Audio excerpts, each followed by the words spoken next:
Let's pop in down there and see if it's South Carolina. Weather's lovely and we're starting to see some contracts rolling in. So Yeah, that's girl. good. I get it. I know. Um, Market ain't dead.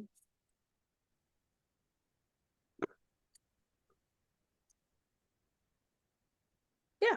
I love that. Blake, hey dude. Hey, had to get on since Anna doesn't respond to my texts ever. I've been in a call since 10 o'clock. So 15 that seconds. I have clients that want to go see a house and sell a house, and I haven't replied to them either yet. You're in good company. I am gonna reply to It was only 15 seconds ago, so you're good. them. Oh, good. Yes. Wednesday, 3:30. I am free. Okay, good. My guy Chuck. Chuck. Oh, I love sorry. Chuck. I was gonna be on, but I can't. I love a Chuck. So I'm putting you in charge of that. I love a Chuck. Is Chuck getting on? Is Chuck getting on today? No, he said he's speaking to a middle school of 800 kids about real estate. I don't know why. Oh, So cool. yeah, I invited a few. Hey, if I drop a PDF in the comments, can y'all can open it, right? Do it and I'll see. Okay. I'm gonna drop this new workbook with the updated info. I'm so excited for today. It's gonna be really fun. I have a section called tidbits, and I've really enjoyed saying tidbits and tidbitlies and all the words and variations of that. Haley thinks it's gonna be a real day. Did you drop it in there? Because I haven't seen it. I'm about to. I'm just trying to figure it out. I'm so bad at Zoom. Oh, how cool. All of our comments just stay there. Oh, wow. Okay, I just dropped PDF of our steer workbook. I'll give everyone another couple minutes to log on. Yeah, can I have that? No, this is my notes and that's theirs. I just want to look at it. Yep, it works. We're good to go. Great. Got a couple more people logging on. Anybody got some wins from the week? I'll tell you when. Our market feels fantastic. I don't know if it's going to last, but I'm just happy as a clam. What else everybody got that's good going on out there? Go ahead. No, go ahead. I'm just so excited. We are doing our team Thanksgiving tomorrow. So we are like, that is the highlight of our week. We are all on a text thread of what we're all bringing to eat. And it's like, you think that, we haven't eaten in a year. So we're excited to get together. So fun. I love that. Like, what you got? I was just going to say, this is the first time I've ever felt like weight off my shoulders on getting fired from a listing. I used to lose sleep from them, but I'm like, thank God I'm done with these people, That's evolution. You're a real realtor. That's evolution. That's when your business is good. And yeah, we got two under contract yesterday and got fired by one. So it's like weighs out the bad, but it was a bad listing. So yep, I love it. One of our agents had her first contract come apart yesterday, and I was like, you don't know it, but this is awesome. Like, this is so good. Here's why. Here's all the things you're gonna learn from it. It's awesome. That's right. All right, how many we got on? We got quite a few. Let's dive on in. Thank you, moderator. Well, I was gonna say Allison's doing my thing. I know Allison's moderator. I love it. Okay, so we've been talking Sphere of Influence now. This is our 4th week, right? I did the math right. 4th week. Yes. Yep. Week 1, we talked about a lot of the reason why, right? Why do this kind of work? What are the benefits to doing this kind of work? I tell people all the time, I love it. I love that my ad spend goes back into my people. I love that my job every day is to talk to as many of my friends and family and connections as possible. I just find it to be very enjoyable work. I just got off a call with someone where I was really teaching circle prospecting and cold listing generation, which I also love. But I will say, when it comes down to the core of my time, I really do love spending time with the people that I already know, like, and trust. Another thing that I wanted to get my whiteboard out, again, this is just kind of recapping what we've talked about to tie some things in. One of the things that we've talked about in recent times, can everybody see my whiteboard okay? I love this. One of the things that we used to talk about was, I think, especially in the last couple of years, our conversion time was a lot shorter, right? So like we used to have a lot of focus on lead flow, and I was very worried about lead flow. How good is my writing, right? And then the market, right? Because of things like 2.5% interest rates. Oh, by the way, who saw CPI this morning, 8:30? Inflation's curving, good news in case you missed that. 2.5% interest rates, right? How about people selling their houses for just like a flat 50K over their wildest dreams, right? These were factors that caused for this conversion process to be a lot smaller. So I will tell you, back 2 years ago, like I was very focused on like how many leads can I get in my pipeline? Because if I can load that pipeline up, the market will do the conversion for me. How many of you feel like your lead conversions look the same as they've done for the last 2 years? I'll tell you, ours don't. Ours look like this. I don't know. Ours might look like this. And then there still might be a segment over here, right? This is what conversions look like. So in reality, having a ton of lead flow when you've got conversions that look much longer, much more daunting and scarier and harder, didn't feel like a win for us. So we honestly were kind of like, oh, how do we manage? One thing that I will tell you about the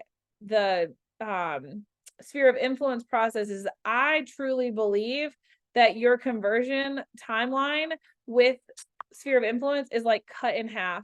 And the reason why I think that is because all this process of like, can you learn me? Can you know me? Can you like me? Can you trust me? That work's already been done. So you do kind of get to start in here. I just had a past client text me, and they started in our sphere. They literally like have always been in our world. We've always dripped on them. They surprised us 2 years ago and wanted to move. We facilitated that. We've done a good job of staying in contact. I didn't have to just do this whole song and dance of like, here's why our team is so awesome. I got to just jump right in. What time do you want to go look at that house? So your conversion times do get shorter with sphere of influence work. And I think that this should be some of that motivation of why do I want to spend the time building out these systems and processes? All right. So there's one of our reasons why. Number two, sorry, the real estate market's blowing up and I can't focus. Number two, we talked about basically your database and the importance of your database. How many of you have done some of that homework? How many of you can share how many people in your database today? And maybe share some of the segments that you've created within your database as a result of this class. Anybody got one? Database count and a segment that you didn't know you had before this class. I'm at 991 personally. I cleaned up my database to make sure, because I had a lot of overage within the team. So I'm at 991 personally of people that I actually like know and connected with and things like that. And a segment that I was neglecting was actually the people that I've connected with that do wildlife rehab. So all of my wildlife rehabbers, and then I get 12 to 15 animal deliveries a week.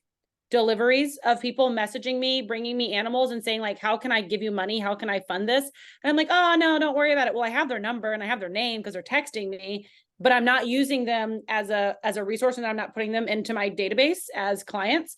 So if they know me enough and trust me enough to give me an animal to keep alive, I'm sure they know me and trust me enough to sell their house. You know what I mean? That's a heck of a logic right there. Absolutely. All right. Anybody else?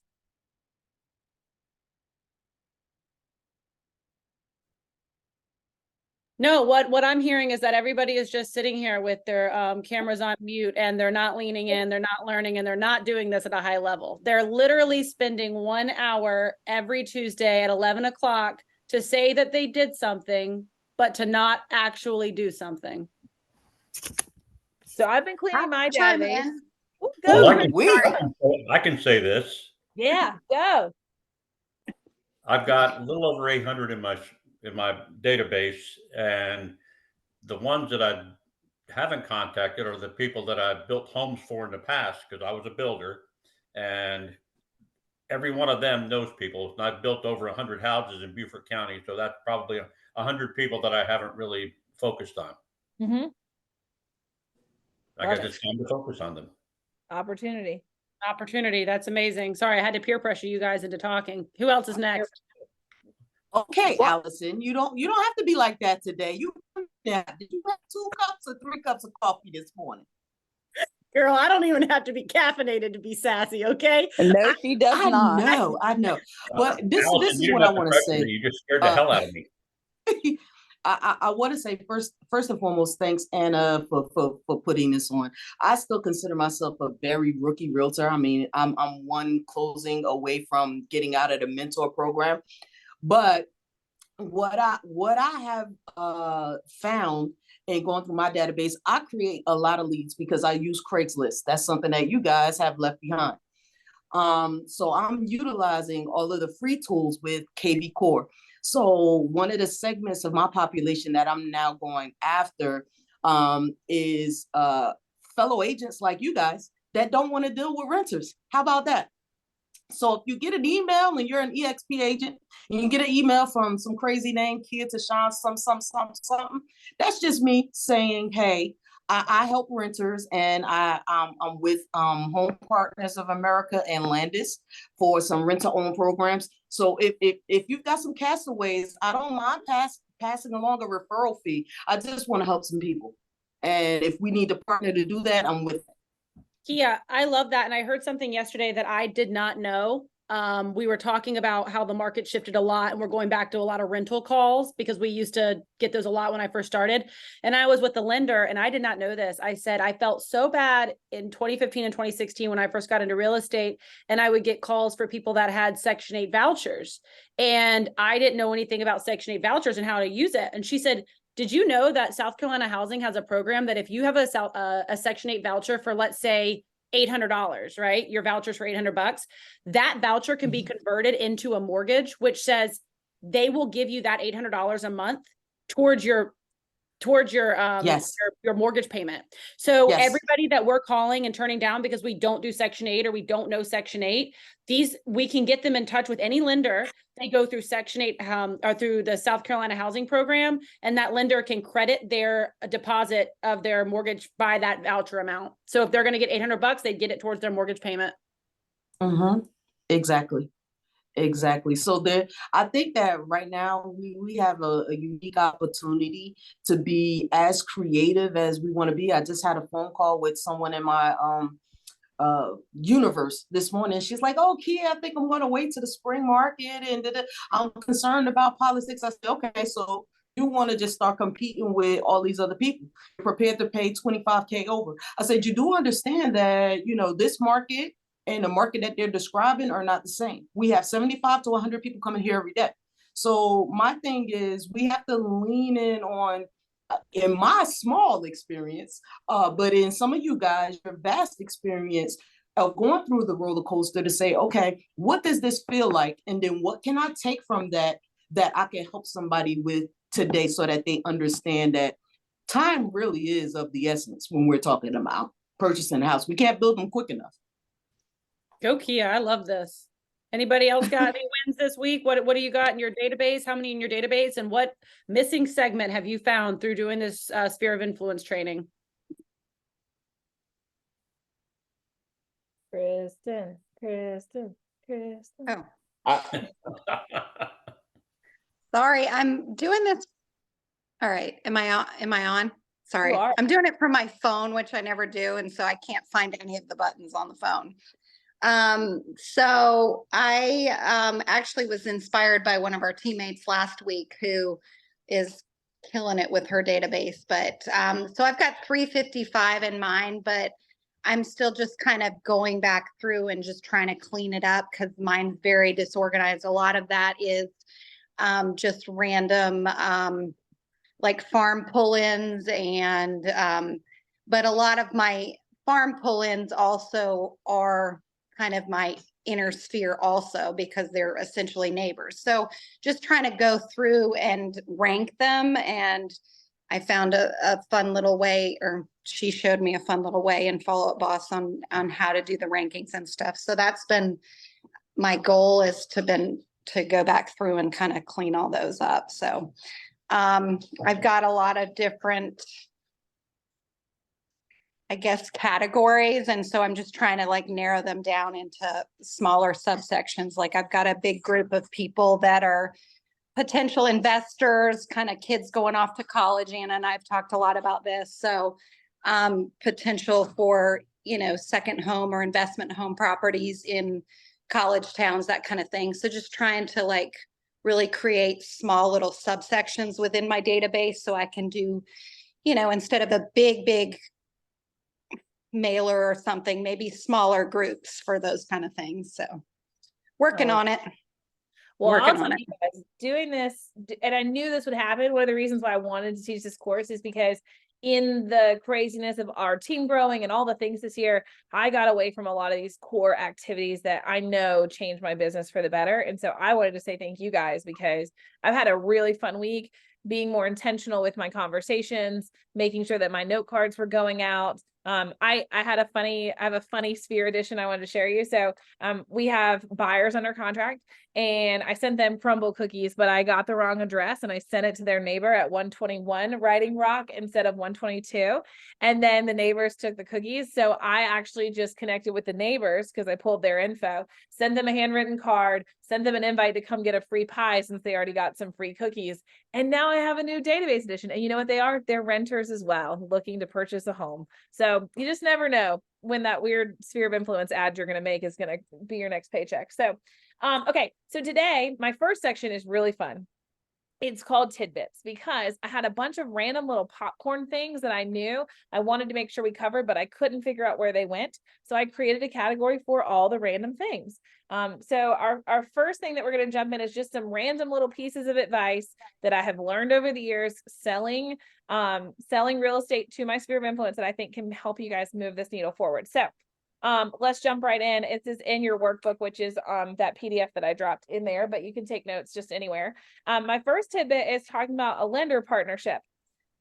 Obviously, everyone on this call as a realtor know that it's really important to have a good lender that you could work with, but I do think that it takes a special lender partnership to work your SOI at a high level. Who would like to ideate with me and come up with a reason why maybe this lender partnership is so crucial in an SOI transaction? What objections do you often hear from people in your SOI not wanting to work with people that they know? I don't want to work with you, Anna, because I'm just worried about you knowing my personal financial information. And I really don't want other people to know that. It's just, I would rather keep a level of distance between that. Yeah, Allison, I understand exactly what you're saying, and I can appreciate it at the highest level. You might be surprised to hear this, but I also don't want to know anything about your finances, right? I don't want to know if you got $5 in your bank account or if you got $5 million in your bank account. I'd rather die before I know what your portfolio looks like. So let me tell you what, Allison, I actually work with a lender. He's local to the area as well. He works with Movement Mortgage. They're a fantastic company. Here's what we have, a kind of unspoken rule, right? John, I'm going to send you over to John. John's going to work on all your stuff. And this is what I get to do. La, la, la, la, la, la. I don't need to know anything about your finances, because I've been working with John for over 3 years now. And I know he's going to get the deal done. And I don't ever have to get any insight into what your finances look like to be able to do my job. He's going to stay in his swim lane. He's going to handle that. I'm going to get to stay in my swim lane, do the fun part of doing the house. And we're going to be able to make sure that you get across the finish line. And I don't have to know anything about your financial situation. Would that change things if you knew that there was a really good curtain up there and I'm not going to get in the middle of that? Yeah. Allison would say, yes, of course, sign me up. I'll sign your buyer agency now. So one of the things that I'll tell you is, and this it may not just be your go-to lender. Your go-to lender might not do this well. So what I'm encouraging you is to go interview some lenders, go talk to some people in your world that do lending, and see if you can find someone that you think would be a good pairing to handle this specific segment of your market.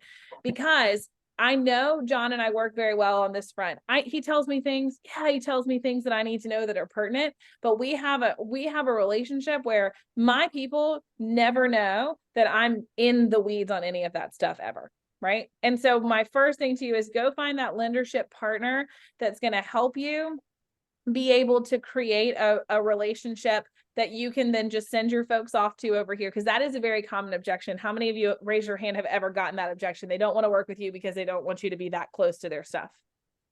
Yeah. How many of you, honestly, raise your hand, are creepers and actually want to know what their stuff looks like? I genuinely don't. Like, I hate it. Like, working with someone and realizing that like they're hot messes. Like, I don't like that. And most of us are hot messes, or realizing that like it could change our relationship. And I think if you're very transparent in that and you say, look, I truly don't want to get in the weeds on what your finances look like, but My lender partner will. He will be able to advise everything. He'll be able to tell me what to do, what not to do. And I never have to get into the weeds and understand, what does credit score look like? What does this look like? I'm not pre-qualifying those people on those things. I'm sending them to my lender partner. Let him be the bad guy, right? If they can't qualify, then they can come back to me and say, we just decided it wasn't a good time, right? If you're sending them to someone that's going to be openly transparent, CCing you on emails, making you part of the process, like that can be really yucky when that credit score comes down or comes out and it's too low for them to buy. They may not want to work with you in the future because they may feel like you saw too much. So I always like to just leave that. So my first tidbit is find that lender partner. My second one, again, we're going to completely shift and go a whole different direction, is to social engineer. Anybody know what this phrase could mean? Anyone have any? Did anyone listen to Dan or to Kyle Whistle's podcast that I put in homework the first week? Kyle has a great podcast on social engineering. Has anybody heard about that? No. Okay. Oh, I don't know if Lori's answering me or not, but I liked it if you did. I am. Oh, good. Thank you. Kyle has an agent who talks, who does this at a very high level. And there's a podcast in week 1 homework that you can go listen to. How many of you guys have hobbies? You have things that you're interested in, that there are groups that exist in the world to go do this. I have a great example. There's a guy I know that dates an agent that I'm friends with, and he does like hobby planes, and they're always at hobby plane events on the weekends. How many of you have some kind of interest that has some kind of group that meets in some capacity somewhere? Everybody. Allison, do you have like a wildlife rehabber group that meets? I got all the groups, so many groups. All the groups. One thing I'm going to encourage you to do, at least going into next year, is go find one single group that you can social engineer in. I don't care. It's not yucky. It's not gross.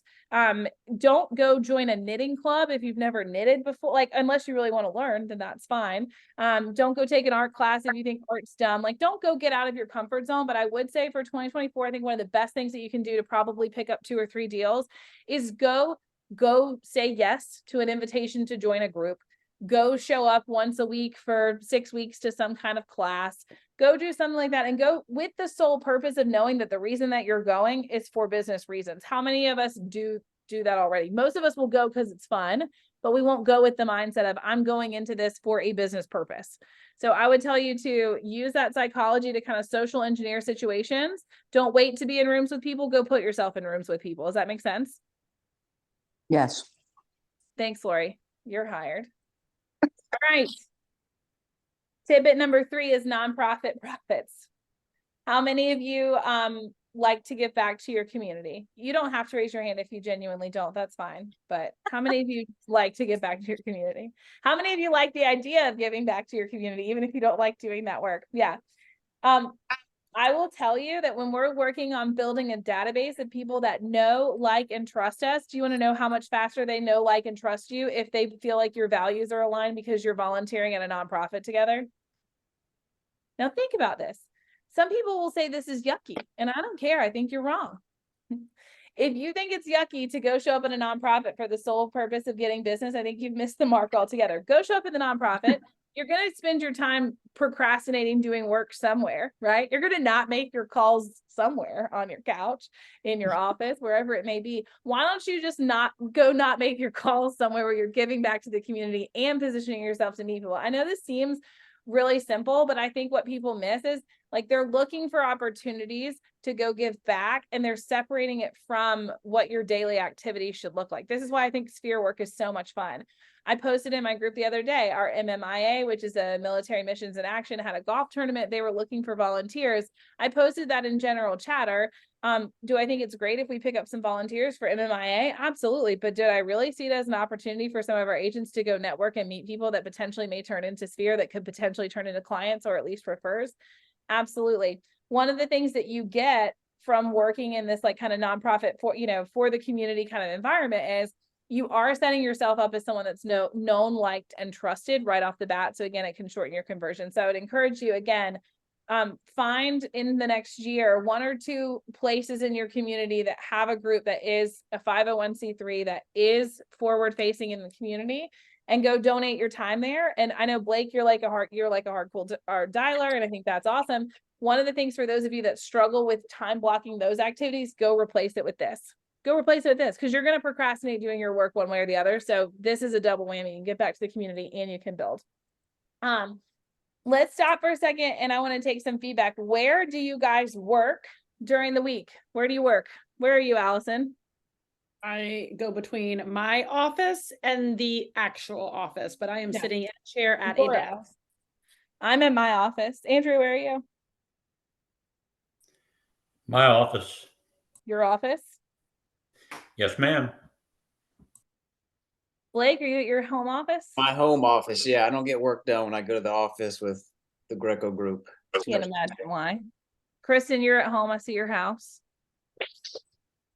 On average, during the week, how many of you are working in either your home office or your office exclusively?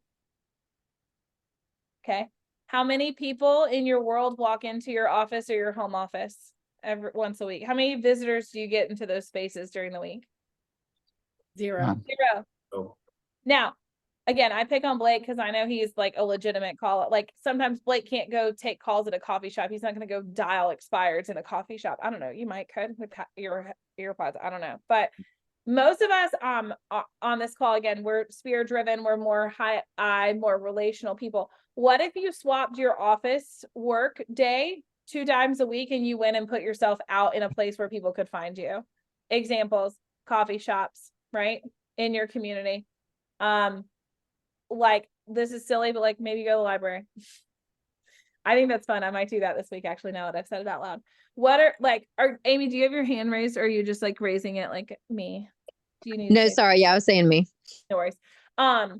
So where are some places that you could swap? I know I see this, especially down there, South Carolina market. I see this all the time. I know there's some agents and some lenders out at coffee shops because I'm seeing it on social media all the time. Think about the power of being places during the week where people are actually coming. I always take appointments at our local coffee shop. If I have meetings with people, I will always take it out. Number one, people see that I'm meeting with someone. Oh, she must be important. And number two, it gives me an opportunity to have extra conversations that I'm not going to have if I'm insulated in my office all day. So I would encourage you guys to take 1 or 2 days a week and do a swap. Get out of your office, go to a coffee shop, get out of your house, go sit at the park. I mean, especially those of you down in Beaufort, you got some pretty places to go sit and work that you could strike up some conversations. It's so funny. I know we have a referral for our office that originated down in Beaufort because Brittany Paris was like obsessed with these people's dog and went over and started talking to their dogs. And now there's like millions of dollars worth of real estate trading because Brittany was out at dinner and saw these people's dogs. People don't come in your office to meet you about real estate. They certainly don't come to your home unless maybe they're selling something. There's a conversion opportunity. So I'd encourage you to swap 2 days of your week, swap a little 3-hour time block and go sit somewhere where you might bump into people so you can have conversations. Okay.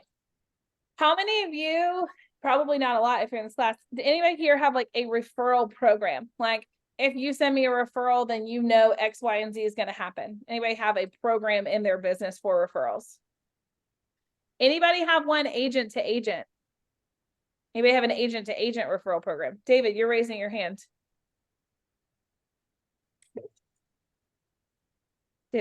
David, he's gone. My daughter's an agent up in Asheville, North Carolina, and we have a referral system where we will refer 8 people back and forth. And I also have a friend up in Northwest North Carolina in the ski area that we have a referral agent set up. Got it. So you kind of have that agent to agent set up. What do you do, David? I know with your daughter, maybe you don't have to. Do you do any kind of like reward system for that agent when they send you a referral, or do you guys just kind of have an unwritten rule that it goes back and forth? No, we have a reward system. Oh, tell us about that. What does it look like? We just do a certain percentage, usually based on what the price of the property might be. We haven't had anything as of yet, but we are, it's something since I've joined with Allison that I'm trying to implement. Well, it sounds like Blake has a referral for you. So I see it in the chat box. Asheville is a crazy bit. Asheville's busier than our area, which is hard to believe. But there are a lot of people actually that just, my daughter just sold a property to a fellow from Beaufort. Yeah.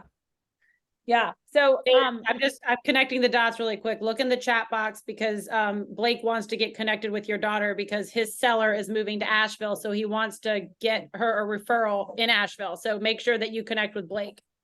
Yes, ma'am. Guys, Okay. we can just shut it down. We've accomplished what we needed to accomplish today. Someone made Bye. sense. We're done. I don't have anything else to share. No, I would encourage you and think about this week. What is a referral program that you could build out that like it was a systematized thing on two fronts, one agent to agent, but we're really focused on sphere of influence today. So if someone, and again, people like to shy away from this because they think that they're dipping their toe into that like non-salaried commission based bonuses back to people that are not licensed. Please get that out of your head. Like that's the dumbest excuse to not do stuff like this. You are not compensating someone commission for sending you a referral. That is not what I'm discussing. So if that gets misconstrued along the way, that is not what we're talking about. I think Allison, you do have this, or you've used it in the past, where when a referral comes through, what do you guys do? You send a box to that person that sent a referral with what? Yeah. So for us, it's just, it's whatever their love language is. If it's not an agent to agent and it's a past referral or whatever, we give them something that's a present essentially. So it depends on us. It's kind of, I don't have a really great system, but it's always something that says, thank you. So if it's a bottle of wine, if it's like right now, I just did 2 Christmas cactuses last week. Right. And so it's something that just says, thank you so much, because what you want to do is you want to reward the action. You want to reward the action of the referring person. No different with agent to agent. Obviously, they're going to get my 25% when I close the deal, but I'm not talking about closing the deal. Anna sends me a referral. Anna's going to get something in the mail. She's going to get a thank you note and a little gift delivered to her, or flowers or whatever it is, because we want to reward the action of giving the referral, because we as human beings like the reward, right? And we're going to want to keep doing it. It's like giving a dog a treat, right? And so give that dog a treat. That's right. Yeah. So if you have a referral program, and this is one of those things that you can even speak to, especially when you're getting into this A+, and say, hey, look, you've sent us a couple of referrals. I'll use Derek as a name because he got a bottle of bourbon yesterday. Derek, you sent us a couple of referrals. I really wanted you to know how much I appreciate that. I do have a bit of a referral program. So like, as these come, just know, like, we're going to reward you. Like, we're going to gift you. Like, just be very transparent about that. Like, let them know that they're part of something that's bigger than I just randomly dropped your name. Right. Yes, it's very good. Reward the random drop of the name, but then take it one step further and say, hey, this is systematic. You refer me, I'm going to reward you. How many of you have ever had your name tagged on a Facebook post in a community group saying, hey, I'm looking for a good realtor, and someone goes on and says, I definitely think that Allison Greco is a great realtor. You should definitely hire her. How many of you have ever been tagged in one of those posts? How many of you then, as soon as that post was over and you made the contact with probably the anonymous poster, right, who is never going to reply to you, how many of you feel like those are garbage opportunities anyways? As far as the lead goes, how many of you have converted buyers and sellers from those posts? Half the time I can't even see their name because they posted anonymously, because I'm convinced some realtor somewhere told them to post it so that get a thread opened. What if you didn't look at that as the outcome being, I got a buyer or a seller on this community group? What if it was, I actually just recognized someone in my database who's actually an A, and I have them ranked as a C. So if Haley here is on Ladies of Fuquay and tags me in one of those posts, it really, honestly, guys, I'm going to tell you the least valuable move there is to focus your efforts on whatever person posted that they were looking for a realtor. At least in our market, it's done. There's 300 posts. They're never going to see you. You know what you should be doing with an opportunity? You should be going to the person that posted it and being like, where can I take you for coffee tomorrow? What gift would you like from me? Do you want some money? Like, the value is in the fact that you've now identified that someone is a referral partner and making them feel like that's a systematic process. I know there are agents that do this. If they see that their name is put on and they're tagged, they're immediately sending over a gift card, right, to Starbucks. Have a cup of coffee on me. That is a referral program. I'm not one to go so far as to be like, give me your information. I'd like to enroll you in my affiliate agreement referral program. I don't think it needs to go that far, but I do think that it does need to go one step further than saying, thank you so much for the referral. And I think it could go one step further than, thank you for the referral. Here's a bottle of wine. I think it goes, hey, thank you so much for the referral. Here's a bottle of wine. I want you to know that we're going to continue to say thank you for keeping us in your, on your lips to other people that are looking to buy or sell. I want to make sure, and maybe it's a Google Forms, that you could send out to them to ask them some of their preferences, right? What's your favorite sports teams? Becky Garcia, who's in our group at EXP, has a recording and fast forward movement. She does this at a very high level. She's down in Austin, Texas, teaching it right now at Realtor Boot Camp. Really going so far as to say, what are your favorite restaurants in town? What's your favorite team? What's a nonprofit that you love? Develop a questionnaire so that you can get context, so that you can actually do this at a high level and consider it a referral program. How many of you have some wheels turning from that? Mm. How many of you think that that would be fun to do? How many of you would rather do that today than do what Blake's going to do, which is get on the calls and talk to a bunch of people?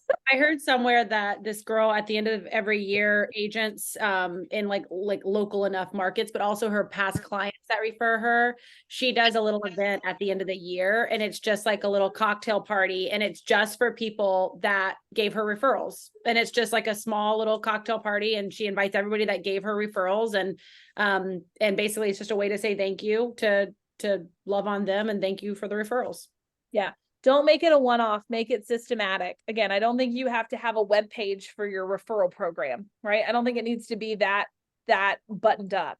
But I do think that you need to make people aware that when they do give you a referral, that they're entering an elite circle of where you're going to reward them, right? And making sure that they know that that behavior will be continued to be awarded, because you don't want them to be like, oh, that was kind of nice, maybe I'll do that again. You want them to then start ISAing for you and literally going and finding opportunities to put your name out there. And again, you won't get that unless they've had a good experience or they know, like, and trust you anyway. So to me, it's not a greasy sales piece. To me, it's truly just making sure that the database of people I'm working with are people I want to work with. I want to work with people that Derek knows, that Claire knows. I want to work with their people because they tend to be really good people. So it's also really good job security as far as making sure that you're going to gel with clients. You keep getting clients like that. You keep having good experiences with them. That referral machine, goes off of a tangent. I can tell you a lot of times that very type A, engineer style, probably not referring me. But you know what? I probably don't want all of his referrals because I'm probably not going to be that great agent for that person every single time. So this is one of the nice things about creating this referral program, is you can have the people that you know are going to bring the people into the world that you want to work with, bring over and over and over again. Okay, this is actually a new thing that I just learned 2 weeks ago, so I'm really excited to share this. Joe Turco spoke at our regional rally in Charlotte. How many of you have tried to do at some level, and you may have done it on a buyer seller level, like a seminar? Raise your hand if you've tried a seminar. Blake, how did your seminar go? Tell us about it. Whenever I was with this local brokerage, I did a first time home buyer because I was just doing everything to try leads. And I had 4 people, on it. 2 of them were friends. So really 2 of them is what I would say. One of them ended up buying with us. It was just very a wine and first time home buyer seminar. And another one is actually looking to buy right now as we speak. So this was 3 years ago. So really it was 50%, 2 out of the 4. Yeah, and 2 of them are your friends. So I think that's good. And it was during COVID, so it was on Zoom. So it wasn't a lot of setting up, so yep. We should do it again, but that was the only time we did it. Yeah. How many of you, if you did a buyer seminar or a seller seminar, how many of you would honestly want to advertise that though to your sphere of influence? How many of you would feel like that was a really impactful touch for your sphere? I would not. I would not send my sphere of influence saying, I'm going to do a first time home buyer seminar. Why? Why would I not send that to my sphere? Most of them probably already bought before. Yeah, I don't have a lot of first time home buyers in my sphere.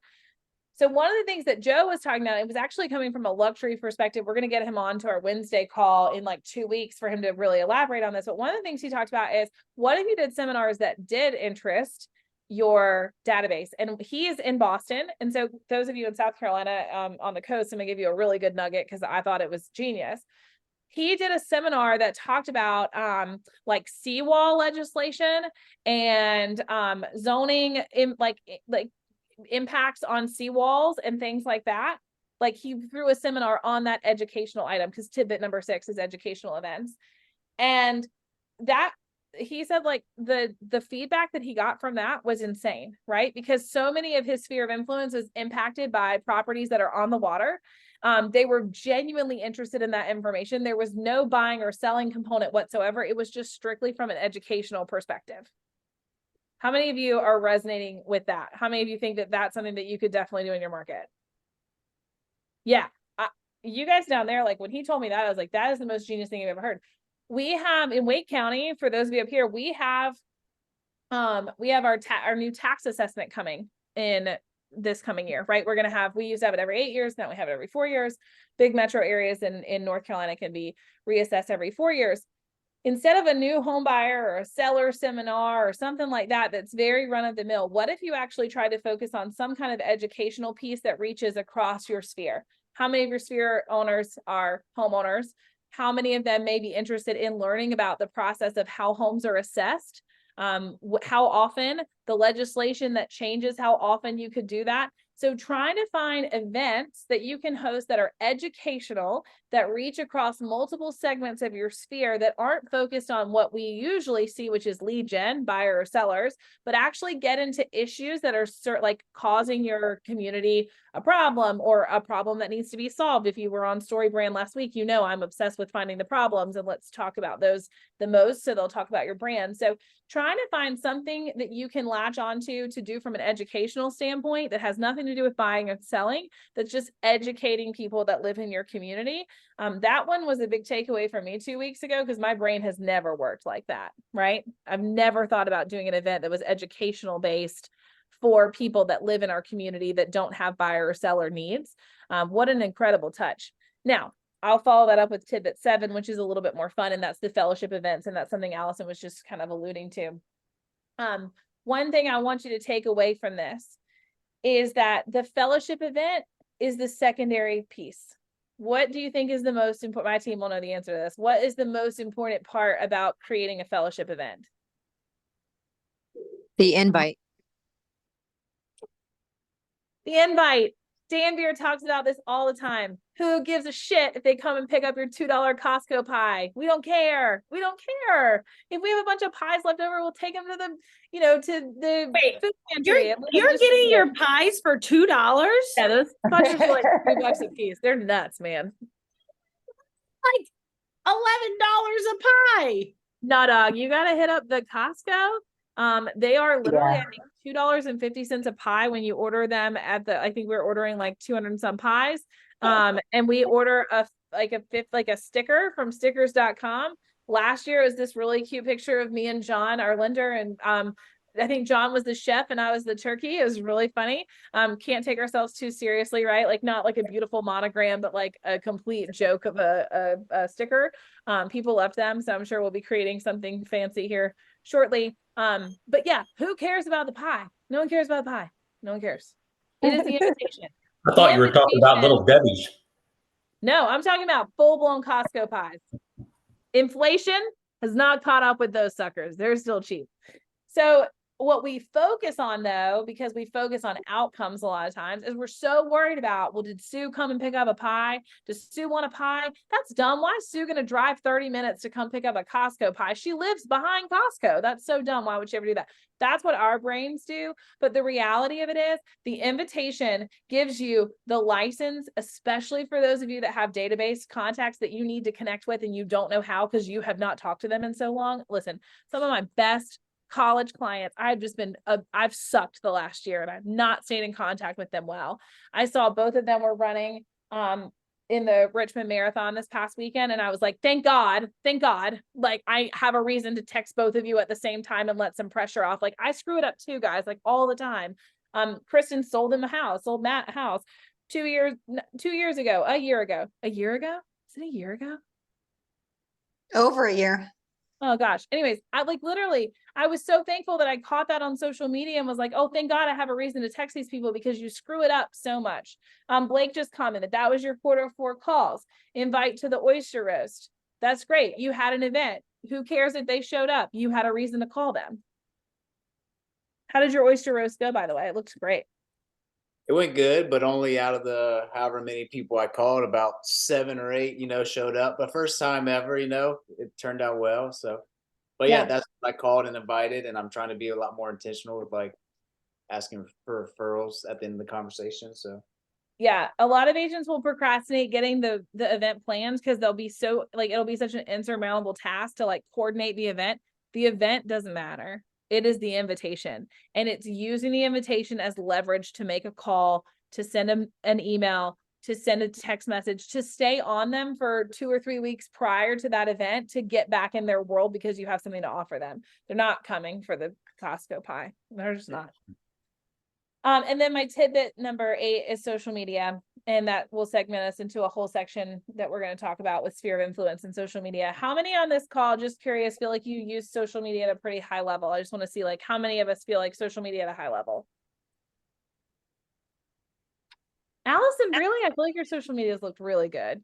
Laura's on this call. Her social media has looked great. I know you've invested in that over the last quarter. How many of you struggle with social media? Raise your hands. Great. I'm going to take some pressure off of you today in regards to this. Now, I'm going to be very transparent, and there seems to be a little Instagram war going right now between agents that have built business on Instagram and agents that have built it on the phones. I'm actually nowhere in between either of those. I built my business this way, so I don't have a dog in the fight. But I will tell you that the premise of this little fight last week between a couple people was, people are like, hey, you're not going to build your business on Instagram. That doesn't happen. You got to pick up the phones. You got to call people. You got to have conversations. And then the influencers on Instagram very cleverly, I thought, made the argument for, then why did you get on Instagram to tell agents that that's what they need to do? Why didn't you pick up the phone and tell the agents that's what they need to do? And I was like, oh, touche. That's a pretty good response, actually. At first I had to watch it the first time. I was like, what's this girl talking about? I was like, oh no, I see it now, right? The agents are getting on social media, telling other agents how to run their business on, like using social media. And I did see that. So I'm going to give you my social media philosophy. I don't think you can have a viable, vibrant real estate business in today's world without it. I'm just being very honest with you. And I hate to tell you that if you hate it, because I think you got to have it. What I do think that you can do with it, though, is that you have to recognize that it is a tidbit. And that's why I've made it a tidbit. And I'm going to elaborate in a bigger section, but it's starting out as a tidbit, because I think that what you can do is you can get so inundated with trying to make social media look a certain way and do a certain thing. And because you've invested that time in your brains, you think, well, my reach is equal to my investment into my social media. Let me be very honest with you. I think I do social media. I think that I do social media at a very high level, but let me give you some reaches from my social media as of late. Would you like to hear some reaches? Yes. Terrible. They're terrible. It's awful. Okay. Let me go to my personal account. My real estate team account gets even less because it's new. We haven't built it very well. Okay. I put a reel up yesterday that did pretty well because it had my kids in it running around. 681 people saw it. It's not bad. 657 people saw one that Allison did. 878. My shoes, my Nike sneakers, they got 1,200. That was one of my bigger hits, right? Robbie's birthday was big. Robbie's birthday, where he was wearing a sombrero. I think he had a weed gummy and was looking a little silly. That got 1,000. Okay. All right. You want to know what my average one takes though? Like 400, 500, 400, 600, right? Like, and if I look at it and I look at the breakdown on some of these and I look at the insights of how many of them are my followers and how many are not, right? I'm reaching 230 followers and 101 non-followers. Well, my database is 800. So what the fudge does 200 views on a reel do for me? I'm just asking the question, very honestly. What does it do for me? I'd like to throw my opinion in on social media and also comment on the wars, right? I am somebody that I muscle built my business, right? I worked on expireds and calls and sphere of influence. I spend very little money. I have a very tight budget on how I grew my company, and there was no social media. Like literally when I started, if I did a just sold post and it looked so bad, like that was my social media. A lot of that was because I thought I had to. Coming into the last 24 months, maybe even 36, you see all these people that are now doing these quick, get rich quick schemes, right? Like if you buy this or if you do this, you get rich quick. Well, they're betting on you paying that money to get rich quick. And a lot of these people are also changing their messaging to like, look how much money I've made in real estate, because they want to then get you hooked in to coach with them. I think it's rare that you're seeing big businesses built on solely social media, but if you do it correctly, like we had Sue LaFavi on one of our Wednesday calls, and she did $200,000 plus just last year alone in GCI based on YouTube. But the thing is that it takes consistency, authenticity, and a clear message. So while I raised my hand that I'm not great at social media, I'm consistent at posting, but my posting is in between my life, my wildlife rehab, and then saying, hey, look, I'm a real estate agent. But if you really look at me, I'm not saying, hey, buyers and sellers, you should use me to buy or sell a house. My messaging is, hey, look at my team. Hey, look at my people. Do you want to be in our world? Because my clientele is now recruiting agents into my organization, right? And so I think there's a misconception with people on saying, I'm just going to make these posts and I'm going to blow up and I'm going to make all this money. You can, and the people that are doing it at a high level, they did it for a long time and they're very, very consistent. It's just like anything else. It's like that iceberg. All you see is the tip and you don't see all the crap below the surface. So the focus here isn't that social media is not a way to grow your business. The focus here is that it's not the easy button. It's not the easy button. And so there is no easy button in this. Dive into your sphere of influence, dive into however you're going to go get business, do whatever you want to do. That's your thing. Find your niche, but don't focus solely on social media as that way that you're just going to get out and be a billionaire in real estate. It's just not going to happen. So I see both sides is my point. There are people that are very successful at building real estate and businesses via social media, but it didn't happen overnight. No, it didn't happen overnight. And what I think that one of the ways that I've really enjoyed social media is being able to recognize that it's not going to do the work for me. It's not going to replace the work that I'm doing, but it is a very cost-effective way to bolster the work that I'm doing. So for instance, if I sent a past client of mine, a friend, they were sick, I saw it on social, I sent them something through DoorDash to their house, and then she posted on social and I get to reshare it. Right now, the whole world got to know what I did. How great, right? That enhanced the visibility of what I was doing. I would argue that the activity that I did to that single individual was far more impactful, but you have to look at social media as a way to help to bolster. So what I would say here is looking at social media, number one of the benefits that you can use and one of the values is this enhanced visibility, right? So I just gave you some of my numbers on my reels. I would encourage you, if you think you're doing this at a high level, you've got to track those metrics, and we'll talk about that for a second at the end. But I think it's really, really important to recognize that if you do it correctly, if you learn the algorithms, if you do the things, you can get a really, really wide reach. One of the things that I would encourage you all to do, how many of you do a morning scroll when you wake up? Morning scroll? Oh, good. If my hand was the only one that went up, I'd be like, oh God, this is so bad. Morning scroll. I'm going to tell you to, if you swap this one thing, just swap this one thing for like 6 weeks, you will have, so my reach is up significantly because of this. My morning scroll now, the second that I stop engaging with a post, I have to stop my scroll. I'm done.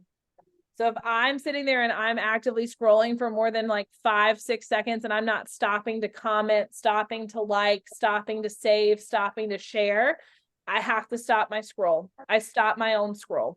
Does that make sense? Instagram, especially, and it's the same for Facebook. They're on the same platform. It's the same for YouTube. Everyone's using the same concepts. Yes, you could post. So you're blue in the face. But what Instagram, Facebook, all these platforms want to know, are you engaging with the content as well? There's actually some algorithms, I think, out there trying to prohibit, like they don't want people that are just posting. They want people that are using it on both sides. So if you're posting a lot and you still see your engagement is down, it's not a posting problem. It's actually an engagement problem. So I would encourage you to say in the mornings when I do my morning scroll, which I do, I wake up and I'm like, oh God, what happened in those 6 hours that I've been asleep on social media? I have to know or I'm going to die.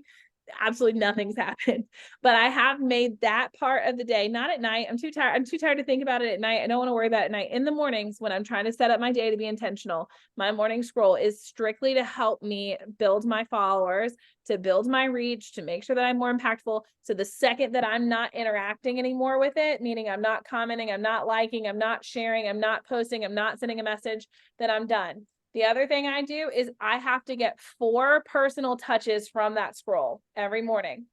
So I have to look and say, okay, Matt and Zach ran the Richmond Marathon. That's one of my touches, right? Okay, so-and-so's baby came. All right, I got to send a personal touch. So if you would do that, stop the second that you stop commenting, posting, sharing, doing the things on your morning scroll, you're done. But you also have to find from that 4 opportunities to go have a personal touch. And this is going to sound insane, but you know what a personal touch is? It's a freaking text message. Like, that's crazy that that's the world that we live in, but that's what I'm talking about. The personal touch of, like, the other night when I was scrolling, I knew I hadn't got my touches in. I saw that Marley was sitting there with a cup of tea and said, our whole house is sick. This sucks. And I knew, okay, I'm going to DoorDash something over to them. Right. So like finding those 4 personal touches that you can make off of social media will make this visibility and this wide reach even better. If you're doing some advertising, you can certainly use some targeted options to try to make sure that your reach is more targeted. I would encourage you though, if you're not familiar with doing that, please don't waste your money. Please hire someone to help you set those up for you. They're very complicated. Second big thing on value of social media, it can help you establish credibility. And this is where I would spend time. If you go to my social, if you're not following me, please do. It's Anna, I think it's Anna Powell Real Estate. I don't know what my handle is even.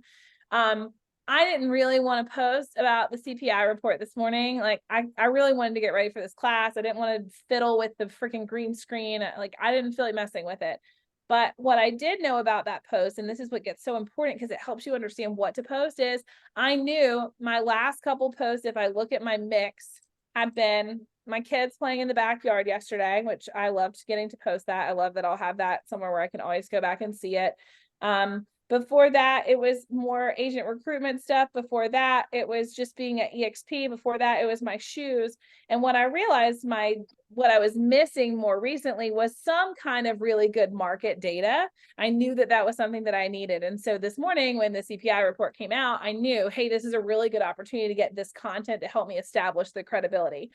One thing that we miss sometimes, and I was on a coaching call before this, and she was like, I'm so good at taking them out I'll take them out to dinner, and I drop off bourbon, and I do all the nice things, but these people to refer you, they really want to know that you know what you're doing. So social media is a really good place to put that so that you're not having to call up people and be like, hey there, Greg, I wanted to see, did you see the CPI report this morning? No, fudge, no, you don't want to make that call. You want to call Greg and ask if he knows what the inflation rate was this morning. Put that on your social media so that when they're seeing you, they're building that little back of the subconscious brain is saying, oh, she's not a moron, right? Which is what I feel like people think about me. Another thing here, this is a great place, telling those success stories, client testimonials, the educational content. This is a real, thank you for my real estate, my handle, Amy. These are really good places to establish credibility. Social media, to me, is a really good platform to be able to do that. You still got to share all of your life. You've got to be authentic. But I do think one thing that's really cool about social is it gives you a place to be a little pretentious with market data, a little pretentious as far as like what you know with real estate world without having to no one wants to pick up the phone and have that call. And then the other thing is really facilitating your network. So this is another thing that social media can do really well for you. You have the opportunity on social media to go target people that you want to follow in hopes of them following you that meet that. I'm going to tell you something. I leave the gym and someone has a conversation with me, and I'm more likely to ask them like to go friend them on Facebook or add them on Instagram than I am to ask for their contact information on the phone. Like, I'm not gonna be like, oh, can I get your number? That was a really good conversation we had today. I feel like you like me. Can I have your number? First off, I'm a complete creeper. I'm going to go home and I'll 100% figure out where they live, right? I'll go look in the tax record and I'll get a mailing address for them, which is way more impactful than having their phone number. But usually I'll just make sure that I'm following them on social media. I'll go find them. And then literally, like, I did this on Saturday. I was in the gym with someone that I should have known that I really didn't know. She asked me about a house that we had for sale, which I didn't know she knew we even had a house for sale. I realized I wasn't following her on social. I'm added her on social. And you guys may think this sounds terrible and that I'm only motivated by selling real estate. It's not true. I'm just glad to have a new connection in my world. But I sent her a message and I was like, oh my gosh, I'm dying halfway through the day. I'm dying. That was terrible. My legs feel like they're going to fall off, right? And then I just said something very organic, like, I really enjoyed connecting with you today. It's really fun. And I asked for her phone number so that I could stay in touch. That was it. There's no magic to it. But that was a missed opportunity. I mean, if I'm going to go to the gym and die, I might as well, build my network off of it. So I think that's what the really cool thing about social media. It's a very passive ad. It's not hard to go in and add someone to your network through social media. It's not intrusive. Half the time they're public profiles anyways. You don't even have to request to follow them. So I think that's a big bonus for social media. So I want you on our homework. I have a couple of platforms, right? The big ones: Facebook, Instagram, LinkedIn, Pinterest, TikTok, Snapchat. It's not Twitter, it's X, Threads, and YouTube. Those are kind of like the big ones that come to mind. Anybody using any of these platforms at a particularly high level? Most of us are pretty good with Facebook and Instagram. Is anyone crushing LinkedIn, Pinterest, Snapchat, like Threads? I don't even think that's gonna be a thing. Everyone says it's gonna be a thing. I don't think it's gonna be a thing. Or YouTube. Anyone on this call doing really big things on some of those more like secondary platforms? Okay. Well, I don't even have Snapchat on my phone because I thought that was done. I thought we were done with that like 5 years after college. Turns out the whole world's still on them. So I can't offer any advice there. One of the things that I would encourage you to do is go through and make sure that you have accounts on all of these. Oh, David sparingly used LinkedIn. I can't, I mean, I thought LinkedIn was done after college too. Apparently people are using that at a very high level. Actually, one of the things that I'm working on now is researching how people use LinkedIn to do this for real estate, because I'm genuinely interested. I think that luxury price points could probably benefit from this. But one thing I want to tell you is like, that's overwhelming to look at that full list. One thing I would tell you to do is find where you have good reach and find what you know and stick to it. Kristen does this really well. We made her change her Instagram handle to something real estate related, but Kristen does really well on Facebook. That's where the bulk of your followers are. Why would Kristen go spend all this time trying to crack the Instagram code, because that's the thing to do, when she's got engaged followers on her Facebook that she does at a high level? So my biggest encouragement to you on your platforms is know what you know what you like, and spend time there. Really good example. I actually really want to be on Instagram because I think it makes me cool. I want to be like big on Instagram. You go to these conferences and you're like, follow me on Instagram, and you're like following the speaker and they have like 40,000 followers and like, shit, you're like 1,600. Like, this kind of sucks. I don't even want to tell people my Instagram handle at those conferences now, because they're going to be like, oh, she's not legit. She only has 1,600 followers. Why should I even listen to her? Like, it's so crazy, but that's what I think about. The reality is my Facebook, actually, for my sphere of influence, reaches significantly more people. Like, it's so dumb, but I'll avoid it like the plague because I want to be cool and be on Instagram. So just be really aware of that. Pick where you need to be and spend your time in the platform that you're really comfortable in. But most importantly, stick to the platform that's giving you your biggest reach, right? If your demographics that are primarily in your sphere are sitting there on Facebook, don't force Instagram for the sake of being cool like I'm doing. It's dumb. That's done. Just quickly, I have a couple must-haves on your profile, on all of your profiles. First and foremost, you need to make sure that people know that you're an agent on your profiles.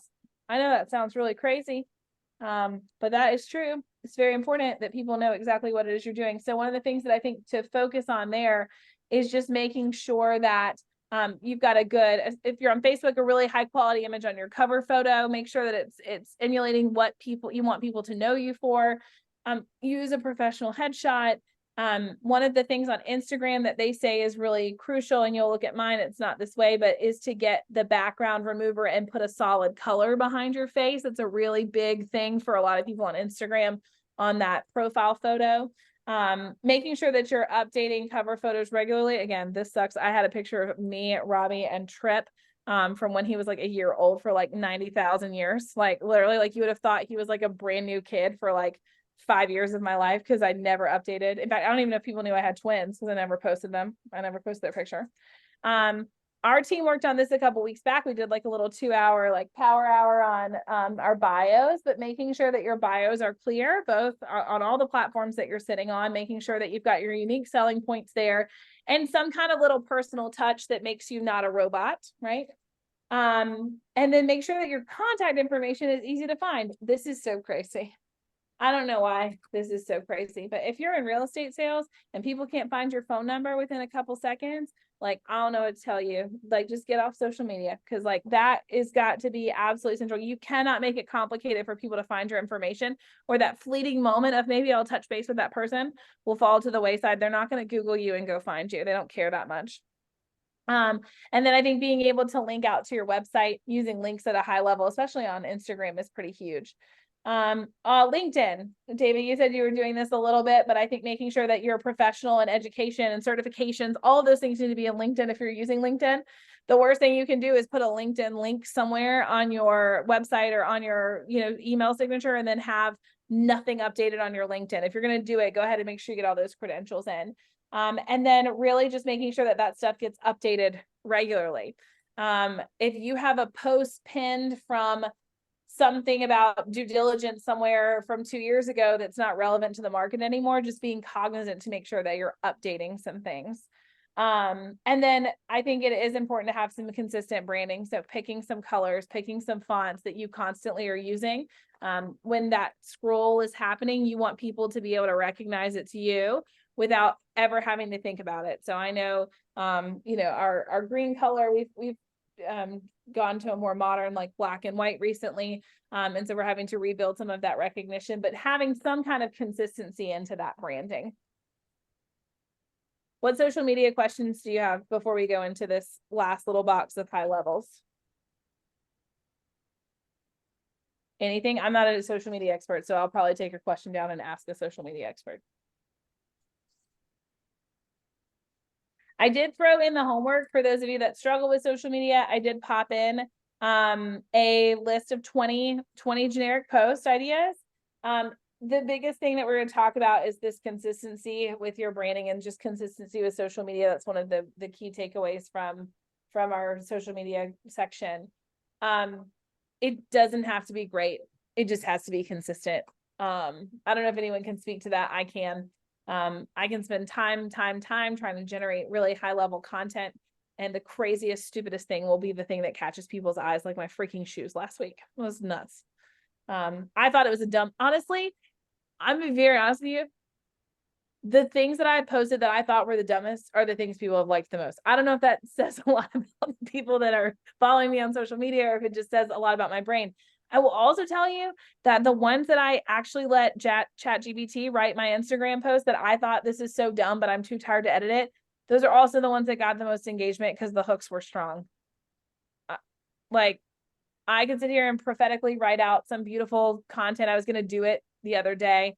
My first credit card I ever got expired. Like, my first adult credit card hit its expiration. I was going to post this like beautiful poetic post about how much my financial literacy has gone up and how much I, can talk about money differently than I could then. And honestly, that would have probably been very impactful. And I know 5 people probably would have liked it, but my stupid ChatGPT about my shoes, about changing my perspective, people love that. So I will tell you, use ChatGPT to get you some of those hooks because the engagement's higher. But just 20 posts that you could literally go through. I put it in your homework or into that packet. Just try to see if you could take 2 months and just consistently post 20 times per month, following this same sense and following this rhythm. If you're not doing anything, this is a great starting point. What really should come from that, though, is just a comfortability with social media. And then this is like training wheels. Pros, I'm not a pro, but pros don't use this. Pros know who their audience is. They know what they're trying to accomplish. And I know the big misconception with some of this consistency is, well, I don't want to spend my whole life having to post on social media. How many of you have that objection in your brain? I don't want to spend my whole life having to run around and put everything on social media. That is the number one objection most people come up with when wanting to do social media at a high level. Well, I just want to live in the moment. I don't want to have to. I'm going to tell you, I don't sit here and live moment to moment being like, oh my God, I got to get my phone out and put that on social media. The way my brain now works is, holy crap, this is a moment in my life that I can leverage on social media to move my goals forward. I better make sure that I get it up there. Or I at least need to take the content down and create it when I'm sitting there tonight, instead of watching some stupid YouTube short video that Robbie shows me about the 18,000th boat that he's looked at this month. I could be doing that instead. So Ashley Bomarito does it at a high level. She'll capture her content and actually create at night when she's already chill, so she doesn't have to miss out on some of those moments. My brain doesn't work that way. I'll never go back and do it. So I have to do it in the moment, but I don't sit around waiting for these moments and say, oh my gosh, I got to get this on social media. I just know when a moment happens that I know I can leverage for the reasons that we're talking about and the reason that social media is powerful. I'll just do it because I know it works. And I don't sit there in a headspace constantly being like, do I put this up there? Do I not? Do I put this out there? Do I not? One of my most engaging posts, I don't know how many memberships I've sold to my gym, but for the last like 3 months, every time I leave the gym, I like post this picture of my left shoulder and it says dues paid. I picked that up from an agent out west that like every time she was working out, she always put dues paid. And they're like, oh, that seems cool. I like that. So I just copied it. Like, first off, I've sold my gym a ton of memberships. Those guys love me. But secondly, I showed my database a lot of consistency. Like I get 6 or 7 people commenting in my stories every time I post that, being like, oh my gosh, I've noticed you've been going to the gym a lot. Like, great job. Like, I'm so proud of you. You're motivating me. Like, 6 or 7 people are dropping into my messages every time I post that now because it's become so consistent. Someone the other day literally was like, oh my gosh, yeah, this girl was talking about her friend that constantly was posting this thing about level 6 every single morning, and they were able to figure out it was me. So just little things like that. Like, it takes 2 seconds leaving the gym to have that consistent post, but it's become part of my brand. And all I've done there is show my database that I'm consistent, that I'm reliable, that I can stick to things. That messaging, I didn't have to create a post being like, I'm an agent who will stand by your side and I'll stay true to whatever it is you want. I don't have to do that. They're seeing from what I'm doing day to day that I have that core value in me already. So find some moments like that you can throw in there for consistency. This is like training wheels. The post ideas, they're training wheels to get you started. You have to start shifting your mindset and realizing what your social media can do for you so that you can actually start using it to your advantage. Because if I went back to this, I would take 18 steps back, even if I followed it to the T, right? They're training wheels to get you up and going. It's not long-term content strategy. Any social media questions now? Any social media stories anyone wants to share? Anything anyone wants to contribute? Allison's gone now, so I don't have to galvanize you myself. Just not gonna yell at you. Anna, do you think there's a benefit to having a business page versus No. business? No. Okay. Let me tell you what it is. Facebook business page you should have. Instagram should be your own page. There is a theory, and I think Taylor Oldham taught me this, and I loved it. Facebook business page is like your front porch, right? With your like symmetrical columns and your like mums and your pumpkins, right? Like, it's all staged and it's pretty. That's a place where you're going to put a lot of those just sold, under contracts, client testimonials, a lot of that more stiff marketing. Your Instagram, you should look at it kind of like your cocktail party in the backyard.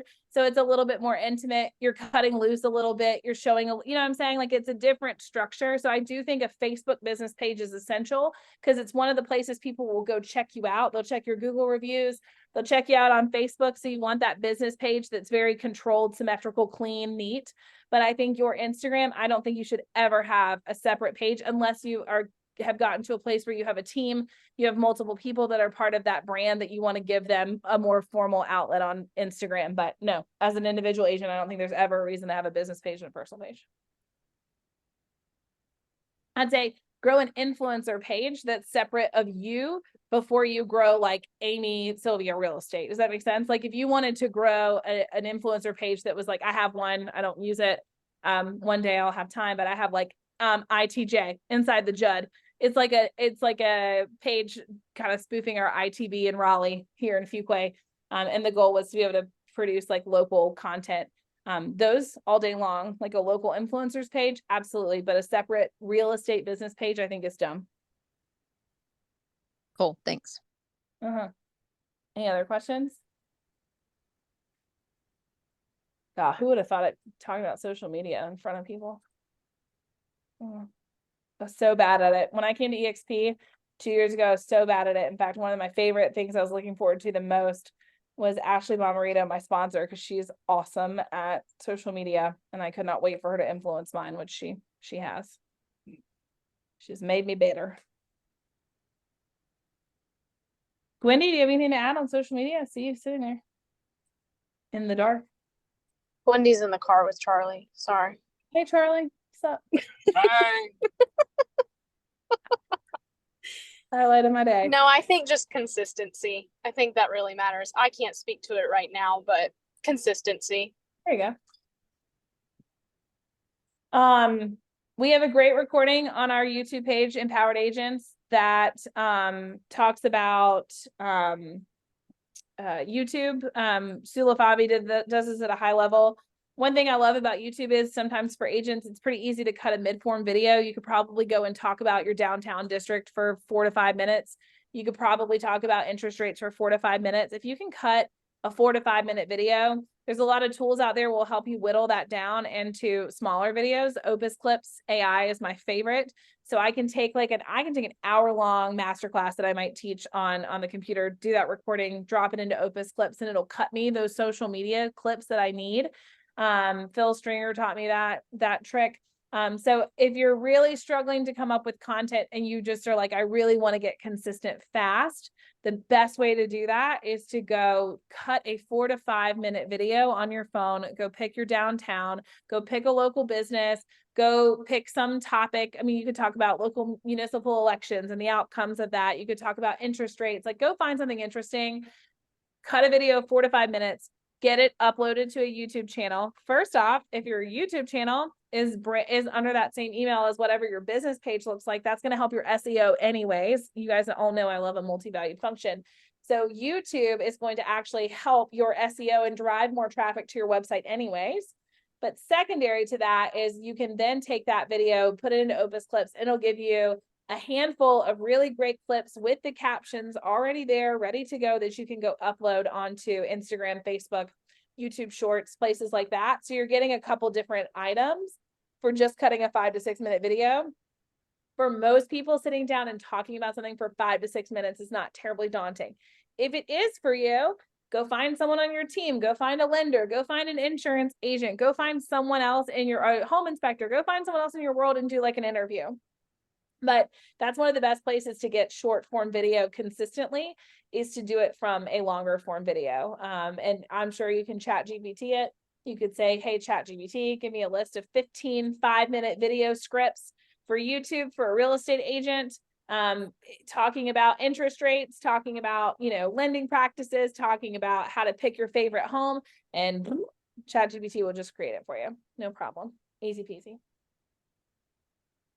In fact, if you were bad at social media and you were bad at content creation, now with ChatGPT, you have no excuse. I hate to tell you this, ChatGPT has written half of this course. No shame. I would never come up with bullet points. My brain doesn't work like that. I would just muddle around for an hour and a half. Any other social media questions or stories or anything social media before we just go on to this last little topic before we're done for today? Okay. All right. Well, now we get to do the unfun part, which is actually some script work on asking for some conversion, right? Asking for some referrals. How many of you have ever seen, by the way, I'm never too busy for your referral? Has anybody ever seen that tag on an email somewhere? So that's Brian. Oh, yes. Tag. That's Brian Buffini's tag. Oh, by the way, right? His whole method is you're on the phone with someone asking them how the Richmond Marathon was. Bring, Zach. How was the marathon? That looked amazing. How cool.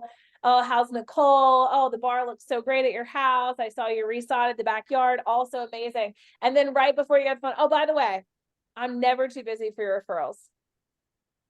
I could never, ever say that. I would just be dying the whole time waiting for that to come out. And I'm going to be honest with you. The scripts that you have in your book, again, this is training wheels time, right? This is like, hey, I have no clue how to ask for this. I need some verbiage. And most of you are going to do what any agent does. And they're going to look at the script and be like, well, this doesn't sound like me. And I would never say that. You're right, because you didn't write it. So this is one of those places where I've given you a couple of scripts that you can kind of take, make your own, change it so that it works for you. For example, I would never, ever say, it's been really great working with you thus far, and I feel really grateful to Jane for introducing you to me. If it wasn't for her, I would have never met you. So I just wanted to take the time to ask if you know anyone else who's looking to buy or sell a home, and would you feel comfortable introducing them to me? I'd rather shoot myself in the face before I read that to someone. Is there someone here that feels like they could say that and be taken seriously? Because I couldn't. Yeah. So let me tell you what one of my scripts sounds like.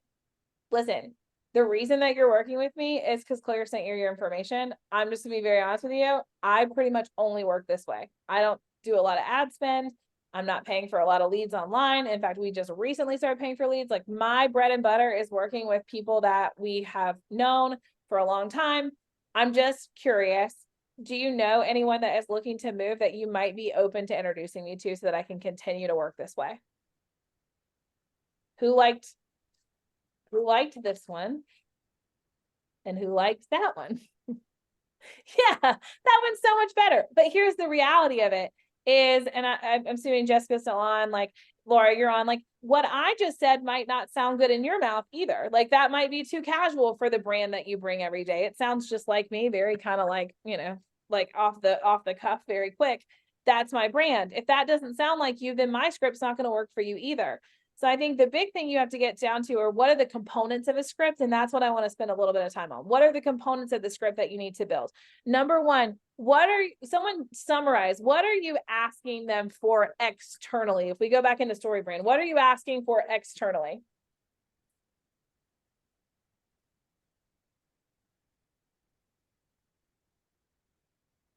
You're asking them for a lead, right? That's what you're asking for. Okay.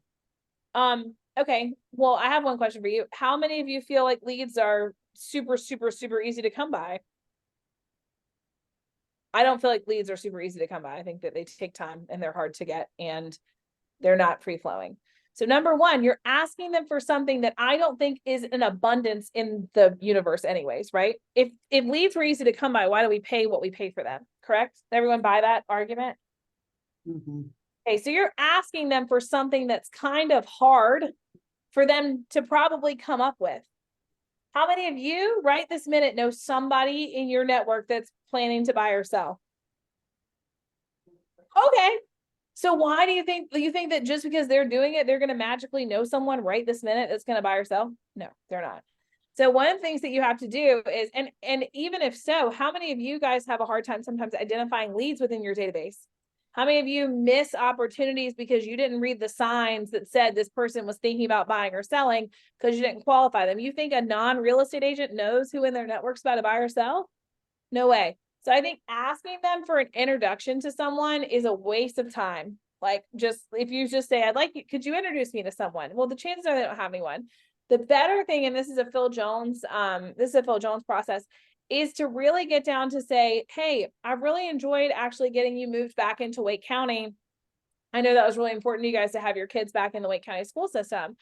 Who do you know that might also be looking to make this same move? Who do you know that's also concerned with schools in this district trying to get over into Wake County?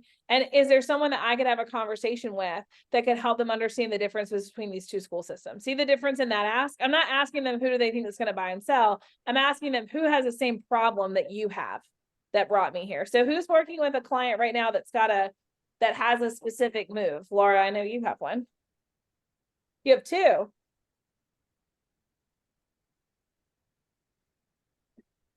Can you hear me? Now I can. Okay. I have two. They're You have looking two for a people that are specific moving for what? Well, okay, I guess you have one for sure. One that's moving for what reason? that I have under contract or that are looking. Under One's contract. moving because Just they one have under contract. both of the ones that are moved for their job. One's moving for their job and one's moving to be with family. Correct. And then the job's going to be the secondary, right? But we have one that like their whole motivation in here was moving for a job, right? So if we went back and you find moments, that's one of the parts of this process too, is that it's important to find moments where you're having wins. So let's say we just went under contract, right? We just got the news, they went under contract, they're super excited. That's one of those moments that if you have this script ready, it's really easy to load and throw it in there and say, hey, I know you're moving here for work. I know that's a common move for people and again, these younger people, right? I know I like to pretend like I'm so young. So I'll say things like, I know that's a common move for people in our demographics. And these 20-year-olds are probably like, you were not in my demographic, old lady. But that's how I would phrase it. I would try to make myself more like them, right? I know that this is a common move for people in our network. Just so you know, I can actually service across the entire country. So if you have other folks in your company that are being forced with a move or looking at a promotion that's taking them somewhere else, would you please just keep me in mind? I would love an introduction to see if I could help them as well. Is that hard? Is that a hard ask? Does anyone feel gross asking that question? You will feel gross and it will feel hard if you don't have the script kind of preloaded and ready to go. But I think more importantly than that, knowing what it is that you're asking them for. All you've asked for there is, hey, I've shown you that I can do this at a high level. Clearly, you're under contract as of 5 minutes ago, right? 10 minutes ago. I know that this type of move exists other places. And I know because you're experiencing it, chances are you have other people in your world that are experiencing it. And all I'm doing is asking if someone is faced with that situation, could you provide me an introduction so that I could be a problem solver for that person, right? Present yourself as the problem solver. Who else has a client that's got a like kind of specific style move going on right now? And let's work on some scripts.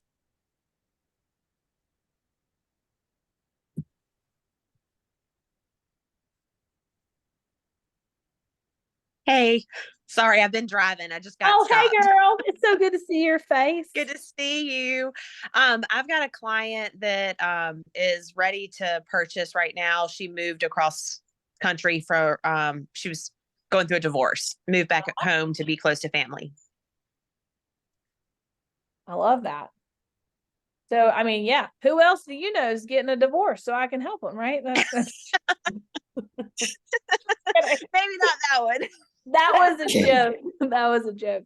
Okay, so let's take it broader. A divorce is a disruption, right? We were talking about that. The list of D's. It's a disruption, right? Where a moment along the way, right, when you go under contract and say, hey, look, I know this, I'm going through, I have one right now, I have a listing, and it's a very weird divorce and it's a mess. And I can just tell, like, she didn't want me to come into that listing appointment with numbers, and she wanted me just to tell her it was going to be okay. Right. And Jess, I think you have that about you. Like, to me, you're a problem solver, but you're very calming. Like, you're very like your temperament is so good for that. And I think that's an easy thing to say and say, like, look, I know this has not been an easy process for you. You're going through one of these major disruptions that's causing a life problem. You're having to uproot and change things. I just want you to know, like, as silly as it may sound, like, I'm really happy that I'm having the opportunity to service you in this time, that I really do prefer. I like to work with people that are not moving for, whatever reason. I like to get into the nitty gritty and do the work for people that are going through major disruption. If you ever know of someone that's going through something like this, I just want you to know that empathy being one of my core values, that's something that I'm going to be able to bring to the table. And I would appreciate any opportunity to service someone that's going through a major disruption like yours. Like, right? So like you say, hey, I prefer doing this kind of work. And that sounds a lot better than, oh, all right, well, I'm real good at servicing divorced people. I'm real good at doing that. I mean, I know a girl in Michigan that has like a divorce, like she's got like a divorce certification. Like, she is certified in divorce, like real estate transactions, like accreditation from her, whatever. And what I think she missed when she shared that was she was focusing on how she had this accreditation. And I was like, ooh, gross. I don't care about the accreditation. I want to know what is in you that made you want to go get that. And I'm sure it's her innate desire to help people. Tell that story. Don't tell me about your accreditation on helping. Right. Exactly. Yeah. And it's been, it's been a good transaction. Free home sales, right? Like, no one wants to hear that. I mean, it could be. Right. I mean, it's been like a good lead so far, but at the same time, like, she's got some, mountains with financing and different things like that. And so, it's been a little bit hard to try to get her in place to figure out even what she wants, because it's like something totally different than what she thought. And, she's no longer on the West Coast and on the, on our coast. So. And here's what you may, that we don't think about. And this is why this multiplies so fast. And again, somebody on here is going to be like, that's gross, but it's not. Reality is, she's someone that's going through a divorce, moving to a new community. Do you know who she's probably going to make friends with when she moves to that new community? You think it's going to be 18 happy couples with 3 kids and like welcome? You think that's going to be her demographic? No. Who's her demographic? Who is she likely going to go seek in a new community? Jessica. Probably. Yeah, but Jessica, your new BFF. I know that's not the answer you were looking for, but that's reality. I mean, this is like, true. Feathers kind of tend to flock together. Like, I can tell you, like, I've gone through it, and like the last thing I want to do is go hang out with couple friends. Like, I wanted to hang out with single people that had problems. You know what I mean? Like, all I'm saying is if you recognize that that's something that you can service, that person is Yeah. likely going to be in rooms with other people going through the same thing. People go and they're in divorce care together. Like they're naturally becoming friends in their kids' classrooms because they're realizing they're single parents. Like that, you just being very forthcoming and saying, I really do, like, this is an area that I specialize because empathy is one of my core values, because you don't have personal experience maybe, but like I'm able to always say, like, I've gone through this before. So Right. that's the reason why asking for these referrals for people that match the criteria that you already work with will help your business so much faster, because you can continue to work with people that you're going to resonate with, right? Mhm. If you hate this experience, you're like, I never want to do this again, then don't ask for a referral from her, right? It's been good. Not Can't messaging. complain. Yeah, or find a different part of her demographic. But I think Yeah. that people miss it is like the reason for asking that is not just to get that next outcome, not just to get that next client. Mhm. It's the fact that you're typically building a pipeline of people that you know you're already going to work well with, because they're probably Right. working with people that are going to be like them, that you already know you have a profile that's going to match really well. Hmm. We did a thing with boat people. So we had 2 people that we helped that literally were moving because their HOA wouldn't let them keep their new ski boat, right? That's one of the things that we do for a hobby. And so we built out some infrastructure, and I was very quick to ask for referrals and be like, hey, you know anybody else that shows up out here at Harris with a new Mastercraft and they can't keep it in their driveway anymore over at 12 Oaks, call me. We know the neighborhoods that are not going to have a problem with boats being kept in the driveway, right? Like, and then you know who I'm getting? I'm getting boat people. You know who I can resonate and connect with pretty quickly? Boat people. Does that resonate with you, Jess? Slightly, ever so slightly. On Yes. with boat people. So Just a little. that's really the reason for generating the script. If you're just doing it because you're hoping that the next thing they say is somebody's name that you can go sell a house for, you really have kind of missed it. The point here is to try to build a pipeline and a database of people that work kind of like you, that do kind of the same things that you do. And it's easier to find them organically through people that are already that way. So that's really the reason for asking for the referral. Mhm. If this was the only way that you got leads, there's better ways to do it. Go call expireds, go do this. The added benefit to this is creating a pipeline of people that are going to know, like, and trust you a lot faster. And really figuring out, there are people I've worked with, like, I don't ask for referrals from that. I do not ask them for referrals. I've sold her a house. I've sold her 2 sons a house. They're great. I enjoyed them. Like, would never want their referrals. All right. The weirdest freaking people they've sent us, right? I'm not asking for that referral anymore. Why? It's a waste of time. I don't want to work with them. It defeats the purpose of this. If that's what I'm going to do, I'm going to go call expireds and work with the weirdo that I know has a house that wants to sell, right? That's all I have for today. Any questions? Anything I can solve? Anybody have any stumbling blocks in Sphere in general that I can tackle? There's no required homework this week. Not that anything's been required because you're all 1099 employees that sell real estate for a living. But I did encourage you to go back over the workbook, and it's in chat in case you don't have it. And just any of those things that you've missed, any of those things that you've put down that you haven't worked with, jump in, because the only homework I was going to have was a bunch of social media stuff, and I'd rather you do the activities than the social media because it's not that important. Anything? Great. Well, we'll get this recording up sometime this afternoon. We have 2 weeks left. We will not meet next week because it is the Tuesday before Thanksgiving. And most importantly, we have a bunch of pies to give away that day, so I'm not going to be on here. So we'll be off next week. We'll send an email, and then we'll have 2 weeks going into last week of November and first week of December to kind of recap some stuff.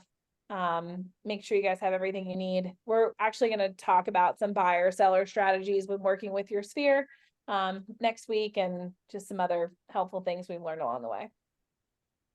Recordings are on our YouTube page. Let me pull that up because I never know what it is, and you can go back and watch them.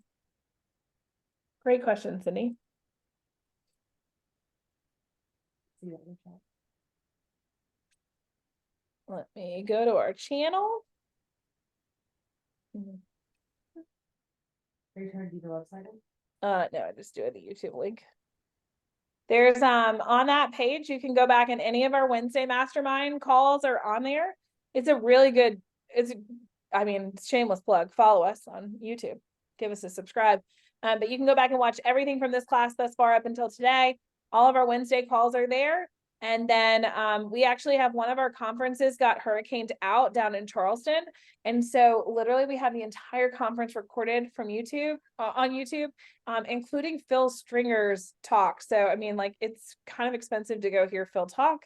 So anyways, there's like Phil's segments on there, Tina Call, Heather Birch, a couple other people that came to that conference and spoke. So give us a follow or a subscribe on our YouTube channel. Kia, what are you doing when you get off this call? I want to know. What's the game plan? I hope she's still here, so I really am curious. She might be working something. Yeah, I liked her attitude. All right, go crush the rest of your day, guys. I have a question for you, Anna. Oh, I have an answer for you. I have access to quite a large database with addresses and phone numbers that I got when my kids were in band. Okay. And I have been reluctant to add them to anything because I feel like it's a backhanded way. And some of them I do know and I've connected with and would consider, on my sphere, but I have a lot of them that I haven't tapped into. What do you recommend? So I think first and foremost, you have to know that your content strategy and what you have to offer the marketplace is high value. Like, you have to just inherently believe that to be true about yourself. And I know that sounds a lot simpler to say than to actually get there, but that's number one. I think the second thing, how long has it been since you got this list? Like, is it like super dusty? How, like, where are your kids relative to now? Last year. It was last year. Okay. So, Kristen, oh, she jumped off. I wish she was here. Are they still, what's the age group of the kids? High school. High school. And some of them would be first or second year college now. Okay, great. So I think what I would do, especially if you have addresses and phone numbers, I would play something to the tune, especially if you could kind of segment out and say like, hey, maybe it's our last holidays, right? If you can't do something around the holidays, like the window is going to narrow until you get back. I would try to focus on some kind of marketing content that's like maybe about like having your kids back at home for their first semester after being away. Kristen talked about this last week. I thought it was really smart. Or maybe it's like a last holiday with your kids at home before going to college. And honestly, like I would do some kind of item of value, maybe like run to a local coffee shop or a bakery or do something. Usually someone will work with you and you could actually send something like, grab a cup of coffee this holiday with your senior on me, like something like that. How thankful you are that you were connected through the public school system, how good the school system's been for you. You could even just do a donation back to the band in their name. Sorry, let me go that route. I like that better. Instead of going in to procure something in the community, maybe just say like, hey, I've really enjoyed being part of this community with you over the years. One thing that we wanted to do for Christmas this year was give back to the band that brought us together. I'm making a donation in your name if your band does that. And I just wanted to let you know and just get them in your database that way. Okay. No one's gonna be mad about that. No. And here's the reality. If someone does get mad at you about that, you just delete them out of your database. Because I can tell you, Cindy, you don't want to sell their home anyways. Because if they don't like you donating to the band, you're not going to enjoy working with them. I always tell them. We don't delete them from the database. We move them down. Correct. Move them to D. To D. I just am one of those, like, people will always be like, I'm so nervous. Like, what if they think this is weird? I'm just here to tell you that, like, I don't sweat anyone that does, like, if they think a handwritten card is weird, they're probably not calling me to sell their house, like, so what have I lost, right? What have I lost? So you feel like I can add them to the database, send cards if there's a reason to, but what about social? I think add them to social media. I think I would do that preemptively, knowing that you're going to do something. And again, make up little things all the time. When I was looking for addresses for people, I would say things like, oh, my New Year's resolution was to get more handwritten cards out. Like maybe you can just say like, hey, one of my goals for this quarter was I really wanted to reconnect with people that were a big part of our life through band. And so for that, we made a donation in your name for the holidays. And I just wanted to make sure that we were connected and that we were, able to stay in touch as our kids are going off to college or coming back from college or whatever it is. If you authentically believe that, it's not a really hard ask. I think sometimes we struggle with it when we know that's not our end game, but just shift that mindset. Like that should be your end game. And then the business that comes from it, like all the better, right? Their business is going somewhere. It might as well go to you. Okay. Thank you. Yeah, you're welcome. Let us know how that goes. I'd like to hear what feedback looks like on that. Well, I have to be honest, it's going to be it probably will be Christmas because we have family coming into town first of the week for Thanksgiving and all the prep that goes into that. So, yeah. And then I'd say once you get them into that database, just make sure you create some kind of tag and segment them into like band parents, right? So that you can do this every year. It could be something that you make an annual thing. yes. So yeah. Okay. So I can, wait a sec, I can tag them in my social media or in my Yes, database. in your database. So like Okay. whether you're using like a spreadsheet or some kind of CRM, just make sure you're putting some kind of identifier on them that says this segment of my database is this band, band Yeah. parents, band, Yeah. whatever. Yeah, we have like our wakeboard segments, like our friends that we go to the lake with and have boats and that kind of stuff. There are little wakeboard segments. So make this your band segment. Okay. Very Yeah, good. keep it posted. I want to hear. Thank you. Welcome. Catherine, you got anything? I was actually going to say the same. I was just going to say the same thing to Cindy, put them in our CRM, tag them. But then I was thinking even do like, if she doesn't have time to do like an event, she could just do just an email like, hey guys, I love that we connected through our kids with band. I don't know if all of y'all are aware, but I am a realtor. I don't know, just something like that.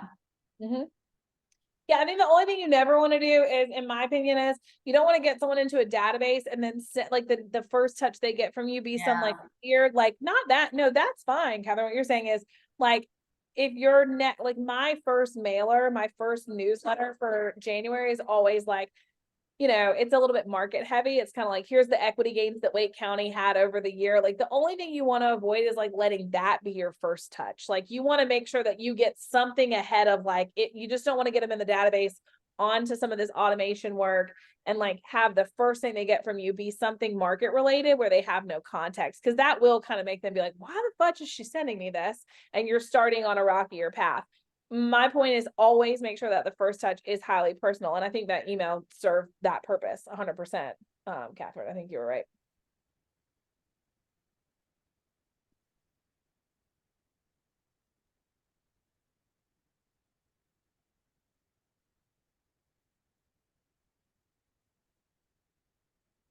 All right. All right. Thank you, Anna. You guys are super welcome. It was really fun. I feel like I need to go to Help of Beaufort and get some canned goods and give some canned goods now. Either do that or sit at home and don't sell real estate. I mean, like, it's my favorite. That's my favorite thing. When we were in the middle of COVID, I actually, Pine Acres here was doing like the box lunches. And it was so funny because I started going because I didn't have anything to do, right? There was nothing to do. So I was like, I can come volunteer my time and make sure that these kids get their lunches. And it was so funny. That was one of the first places that I saw it when it was hard because then work got busy a couple of weeks into me really volunteering over there. And it was really sad for me because I obviously I had to go back to work. My family had to eat. But I'll never forget, like it was the best, if that was the best use of my time when I had nothing to do, you know what I mean? Like ever. And I built some really good relationships out of it. And it nothing else, it made me more habitual to get into volunteer positions. So I don't see any downside in using a nonprofit to social engineer because the net sum is always going to be positive, even if you go there with the absolute worst intentions, like something still good is coming of it, right? You're still giving your time. Anna, I can top that. I committed to subbing 2 days a week at my kids' school so they could go to school. I love it. because I needed to be part of the solution, not the problem. I wanted my kids in school. Teachers did not want to be there. So I was like, okay, I'll commit to 2 days a week. My mom did the same thing. 7th grade, she was my permanent 7th grade history teacher at Wake Christian because one of the teachers got sick and that teacher they had to change position. And I remember being mortified. It was terrible, but yeah, that's exactly it. So you're going to be there anyways. So go make sure that those people that are seeing you step up in that position, that saw you put the needs of the group before your own, make sure those people have a way to get in contact with you when it's time for them to make a real estate move. Because who do they want to choose? Some random person from Zillow. I mean, that could end up being you because I know you guys are a Zillow team, but like some random person from the internet, or someone that they know actually contributed to their students making it from point A to point B in 2023 and 24. Like, it's not yucky. Like, just make sure that they can get you. That's it. Just make sure they can get up with you. That's all you're doing. You're making yourself accessible. All right, teacher. Bye, All right, guys. thank you, Anna. Thank you, Bye. Anna. You're welcome. Bye.